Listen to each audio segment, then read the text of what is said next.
మన డబ్బును పెంచుకోడానికి ఎప్పుడూ కొత్త దారులు వెతుకుతూలే ఉంటాం కదా. బ్యాంకులో వచ్చే వడ్డీ ఏమో ఏమాత్రం సరిపోవట్లేదనిపిస్తోందా? అయితే మీ డబ్బును వృద్ధి మార్గంలో పెట్టడానికి ఓ సరికొత్త దారి గురించి ఈరోజు మనం తెలుసుకుందాం. మనలో చాలామంది పరిస్థితి అచ్చం ఈ రాములాగే ఉంటుంది. కష్టపడి సంపాదించిన డబ్బునంతా తీసుకెళ్లి బ్యాంకులో ఫిక్స్డ్ డిపాజిట్ చేస్తాం. కానీ రోజురోజుకి పెరిగిపోతున్న ఖర్చులతో పోల్చుకుంటే దానిమీద వచ్చే వడ్డీ అస్సలు సరిపోవట్లేదనిపిస్తోంది. ఇది చాలామంది ఫేస్ చేస్తున్న ఒక కామన్ ప్రాబ్లం. అదే టైంలో రాము ఫ్రెండ్ సోము మాత్రం నేనొక నేషనల్ హైవే కొన్నాను అని చాలా కూల్గా చెప్పేశాడు. ఏంటి, హైవే కొనడమా? అదెలా సాధ్యం? దానికి వేల కోట్లు కావాలి కదా. ఈ మాట వింటే ఎవరికైనా సరే ఒక్క క్షణం మైండ్ బ్లాంక్ అవ్వాల్సిందే. సోము చెప్పింది వినడానికి ఇంపాసిబుల్ అనిపించొచ్చు, కానీ దీని వెనకాల ఒక అద్భుతమైన ఇన్వెస్ట్మెంట్ ఐడియా ఉంది. అసలు ఒక హైవేలో మనలాంటి సాధారణ వ్యక్తులు కూడా పార్ట్నర్స్ అవ్వడం ఎలా సాధ్యం? ఆ మ్యాజిక్ పేరే ఇన్వైట్, అదే ఇన్విట్. సరే, దీన్ని సింపుల్గా అర్థం చేసుకుందాం. ఉదాహరణకి A1 కన్స్ట్రక్షన్స్ అనే ఓ పెద్ద కంపెనీ ఉందని అనుకుందాం.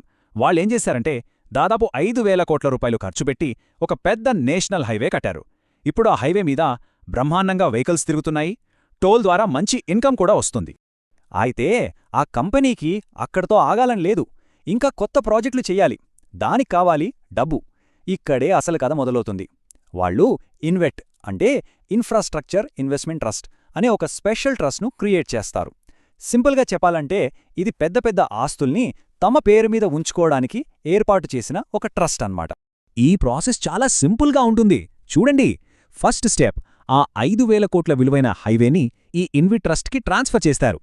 నెక్స్ట్ ఆ ట్రస్ట్ ఏం చేస్తుందంటే ఆ మొత్తం హైవే ఓనర్షిప్ని లక్షల కొద్ది చిన్న చిన్న భాగాలుగా అంటే యూనిట్స్గా విడగొడుతుంది. ఫైనల్గా మనలాంటి రీటైల్ ఇన్వెస్టర్స్ ఒక్కో యూనిట్ను 100 రూపాయల లాంటి చాలా తక్కువ ధరకే కొనుక్కోవచ్చన్నమాట. సో చూసారా, ఇదొక విన్ విన్ సిచ్యువేషన్. ఎలాగంటే కంపెనీకేమో కొత్త ప్రాజెక్టులు మొదలుపెట్టడానికి కావాల్సిన క్యాష్ వెంటనే వచ్చేస్తుంది. మనలాంటి ఇన్వెస్టర్లకేమో ఆ హైవే మీద వచ్చే టోల్ ఇన్కంలో రెగ్యులర్గా వాటా వస్తూ ఉంటుంది. సరే, అంతా బానే ఉంది. కానీ ఆ హైవే మీద తిరిగే కార్ల నుంచి మన బ్యాంక్ అకౌంట్లోకి డబ్బులు అసలు ఎలా వస్తాయి? ఆ ఫ్లో ఏంటో ఇప్పుడు డీటెయిల్డ్గా చూద్దాం. ఈ ప్రాసెస్ కూడా చాలా స్ట్రెయిట్ ఫార్వర్డ్. ఫస్ట్ వెహికల్స్ అన్నీ టోల్ గేట్ దగ్గర డబ్బులు కడతాయి. ఈ టోల్ రూపంలో వచ్చిన డబ్బు మొత్తాన్ని ఇన్విట్ ట్రస్ట్ కలెక్ట్ చేస్తుంది. ఆ తర్వాత హైవే మెయింటెనెన్స్ ఖర్చులన్నీ పోగా మిగిలిన ప్రాఫిట్ ఎంతో లెక్కిస్తారు. ఫైనల్గా ఆ ప్రాఫిట్ని యూనిట్లు కొన్న మనందరికీ డివిడెండ్ రూపంలో పంచుతారన్నమాట. ఇక్కడ చూడండి, మనకి పబ్లిక్గా ట్రేడ్ అయ్యేవి ఒక 4 ఉన్నాయి. ఇందులో 2 పవర్ సెక్టార్కి చెందినవి, పవర్ గ్రిడ్, ఇండియా గ్రిడ్. మిగతా 2 రోడ్ల sector, Bharat highways, IRB InvIT fund అన్నమాట. అయితే 2025లో ఇవిచ్చిన డివిడెండ్ చూస్తే అబ్బా, ఒక్కోదానికి ఒక్కో సెక్టార్కి మధ్య చాలా తేడా కనిపిస్తోంది కదా. శ్రేమ్, క్యూబ్ హైవేస్, ఎన్హెచ్ఐటి అన్నీ రోడ్ల రంగానికి చెందినవి. కానీ ఇక్కడ డేటా ఇన్ఫ్రా ట్రస్ట్ అనేది కొంచెం డిఫరెంట్. ఇది టెలికాం టవర్స్ లాంటి ఆస్తులను మేనేజ్ చేస్తుంది. ఇక్కడ నంబర్స్ చూస్తుంటే పబ్లిక్ మార్కెట్ కంటే కూడా మంచి పర్ఫార్మెన్స్ ఉన్నట్టు అనిపిస్తుంది. ఓకే, ఐడియా అయితే ఇంట్రెస్టింగ్గా ఉంది. కానీ ఇప్పుడు మన మైండ్లో మెయిన్ క్వశ్చన్ ఏంటంటే, మనం రెగ్యులర్గా వేసే ఫిక్స్డ్ డిపాజిట్ల కన్నా ఇది నిజంగా బెటరా? మరి సేఫ్టీ సంగతేంటి? రిటర్న్స్ విషయం చూస్తే బ్యాంక్ ఎఫ్డీల మీద మనకు సంవత్సరానికి మహా అయితే ఓ 6-7% వడ్డీ వస్తుంది. కానీ ఇన్వైట్లలో అయితే యావరేజ్గా 8-10%, కొన్నిసార్లు అంతకన్నా ఎక్కువ రాబడి కూడా వచ్చే ఛాన్స్ ఉంది. ఈ నంబర్స్ చూస్తేనే మనకు తేడా క్లియర్గా అర్థమైపోతుంది. ఇక సేఫ్టీ విషయానికొద్దాం. షేర్ మార్కెట్లో ఇన్వెస్ట్ చేస్తే అది ఎంత వాలటైల్గా ఉంటుందో మనకు తెలుసు. అంటే విపరీతమైన హెచ్చుతగ్గులు ఉంటాయి. కానీ ఇన్విట్లలో స్టెబిలిటీ చాలా ఎక్కువ. లాజిక్ చాలా సింపుల్. మార్కెట్ ఎలా ఉన్నా జనాలు హైవేల మీద ప్రయాణించడం ఆపరు, కరెంట్ వాడటం ఆపరు. కరెక్టే కదా? సో ఇన్కమ్ ఫ్లో అనేది చాలా వరకు కన్సిస్టెంట్గా ఉంటుంది. అంతా బాగానే ఉంది, కానీ ఒకవేళ నాకు అనుకోకుండా అర్జెంటుగా డబ్బవసరమైతే ఏంటి పరిస్థితి? నా డబ్బును వెంటనే వెనక్కి తీసుకోగలనా? అస్సలు టెన్షన్ లేదు. మన దగ్గరున్న బంగారం లేదా షేర్లను స్టాక్ మార్కెట్లో మనకు నచ్చినప్పుడు ఎలా అమ్ముకుంటామో అచ్చమలాగే ఈ ఇన్విట్ యూనిట్లను కూడా మార్కెట్ అవర్స్లో ఎప్పుడైనా సరే అమ్ముకుని మన డబ్బును వెనక్కి తీసుకోవచ్చు. చాలా సింపుల్. ఓకే, ఇదంతా విన్నాక చాలా ఎగ్జైటింగ్ అనిపిస్తోంది కదా. మరి ఈ యూనిట్లను కొనాలంటే ఏం చేయాలి, ఎక్కడికి వెళ్ళాలి అనుకుంటున్నారా? ఆ ప్రాసెస్ ఎంత సింపులో ఇప్పుడు చూద్దాం. దీనికోసం ఎక్కడికో వెళ్ళక్కర్లేదు. మీ ఫోన్లోనే జీరోదా, గ్రో లాంటి బ్రోకరేజ్ యాప్ ఉంటుంది కదా, అది ఓపెన్ చేయండి.